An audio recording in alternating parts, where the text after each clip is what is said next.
The smarter you are, the more miserable you feel. And that's not an opinion. It's a pattern psychologists have been tracking for decades. Here's the terrifying part. Your intelligence isn't protecting you from life's problems. It's actually creating them. In this video, I'm going to show you exactly why your brilliant mind is working against you and, more importantly, how to fix it. But first, you need to understand something most people never realize. A 2022 study from the Journal of Happiness Studies found something shocking. People with IQs above 130, that's the top 2%, reported significantly lower life satisfaction than people with average intelligence. Not slightly lower, significantly lower. The researchers called it the high IQ happiness paradox, and it exists for 3 specific reasons. Number 3 is the one that breaks most people. Before we get into the 3 reasons, let me ask you something.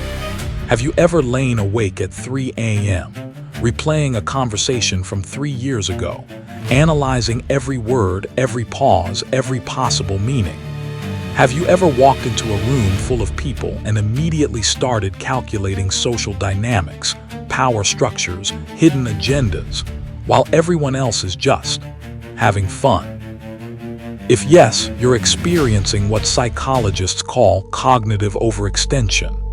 Your brain is running at full speed even when it should be resting.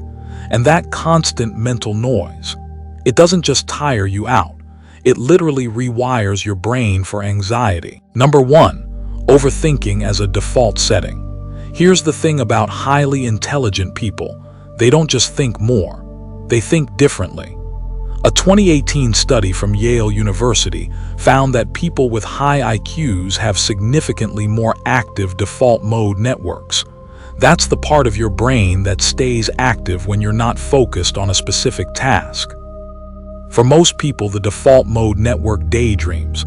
For intelligent people, it analyzes, it predicts, it simulates worst-case scenarios every single moment. You can't turn it off. And here's where it gets dangerous. Over time, this constant analysis trains your brain to expect problems. You start seeing threats where there are none. You anticipate rejection before it happens. You prepare for failure before you even try. The ancient Stoics had a word for this, premeditatio malorum, the premeditation of evils. They believed in preparing for the worst, but they also knew something most smart people forget. Preparation is not the same as obsession. Marcus Aurelius wrote, "You have power over your mind, not outside events." Realize this, and you will find strength. The problem isn't that you think too much. It's that you've forgotten you can choose what to think about. But here's the twist that nobody tells you. This overthinking, it's not actually making you smarter. It's making you slower. Research from the University of Pennsylvania found that people who overthink decisions make objectively worse choices than people who trust their gut. Your brain is so busy analyzing every angle that it misses the obvious answer. Think about that. Your greatest strength, deep analysis, is actually sabotaging your decisions. Number 2, the loneliness of depth. Intelligent people don't just have fewer friends. They have a fundamentally different experience of friendship. A 2016 study published in the British Journal of Psychology found that people with higher IQs are significantly less satisfied with social interaction, even when they have the same number of friends as everyone else. Why? Because depth is expensive. When your mind naturally operates at a deeper level, small talk feels like torture. Surface-level relationships feel empty. You crave conversations about meaning, purpose, the nature of reality, and most people just want to talk about the weather or the latest show. So you withdraw. You tell yourself you're being selective. And you are. But here's the cost.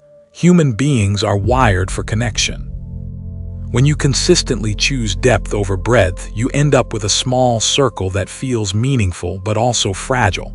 One argument, one misunderstanding, one person moves away, and suddenly you're alone. The Stoics understood this better than anyone. Seneca wrote, True happiness is to enjoy the present without anxious dependence upon the future. But for intelligent people, enjoying the present is the hardest thing in the world, because the present is never enough.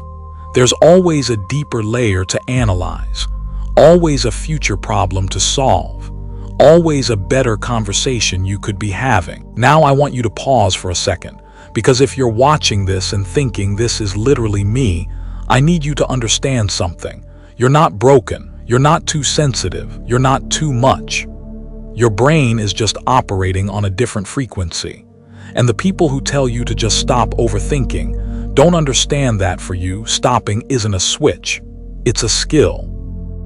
A skill we're about to build. Number 3, the perfectionism trap. This is the one that breaks most people, and it's the most counterintuitive. You would think that intelligent people would be more confident. After all, they've been right more often than most people. They've solved problems others couldn't solve. They've seen patterns others missed. But here's what happens instead. Every success raises the bar. Every achievement becomes the new minimum. And because your brain is so good at spotting flaws, including your own, you never feel like you've done enough. A 2019 study from the University of Montreal found a direct correlation between high IQ and perfectionistic tendencies, but not the healthy kind of perfectionism, the debilitating kind. The kind where you procrastinate on projects because you know you can't do them perfectly. The kind where you abandon hobbies because you're not immediately good at them. The kind where you look at your accomplishments and feel nothing, because your brain is already focused on what you haven't done yet. This is where the stoic solution becomes absolutely essential. Epictetus wrote, "It is impossible for a man to learn what he thinks he already knows." The perfectionist believes they should already be perfect. The stoic knows that growth is the only perfection. The difference: one is a prison, the other is freedom. Now here's the deep dive that ties everything together. Psychologists call this the Dunning-Kruger effect, but most people misunderstand it. They think it's just about dumb people being overconfident. But the other side of that curve is just as important. Highly competent people consistently underestimate their own abilities. They see how much they don't know. They see the complexity others miss, and they assume everyone else sees it too, so they stay quiet. They don't apply for the promotion. They don't start the business.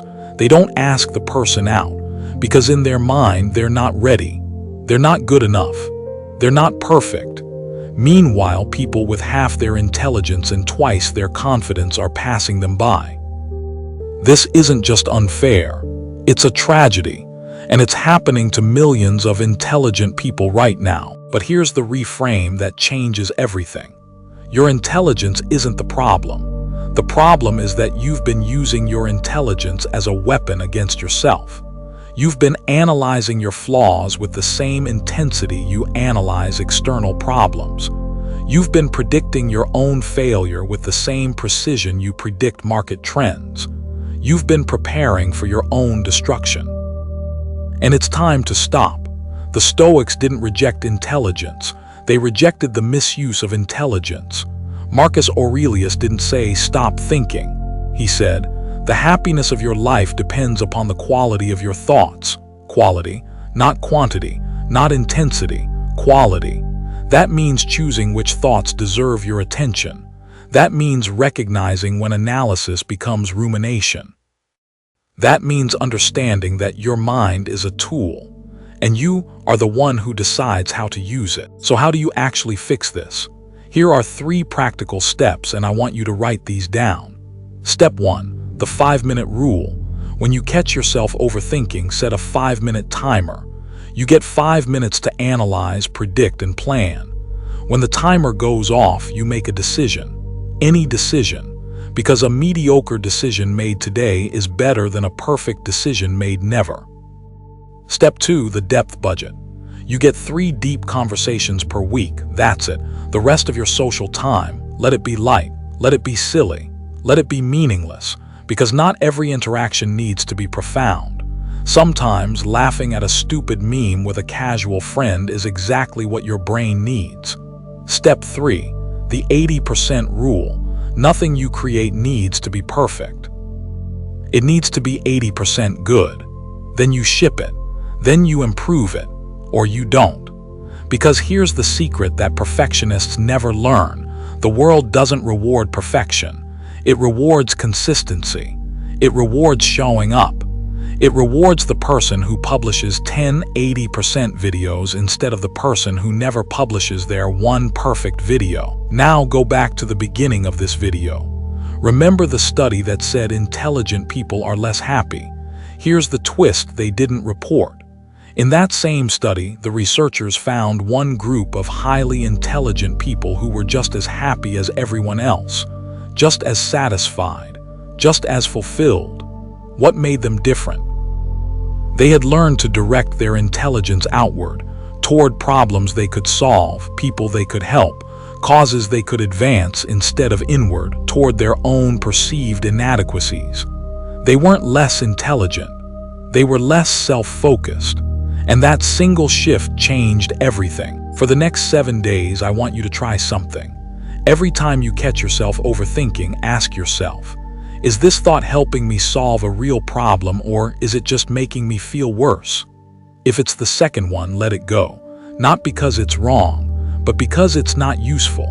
Comment below with the number that hit you hardest, 1, 2, or 3. And if this video helped you understand yourself better, share it with someone who needs to hear it. Because the most intelligent thing you can do with your mind is learn when to stop using it.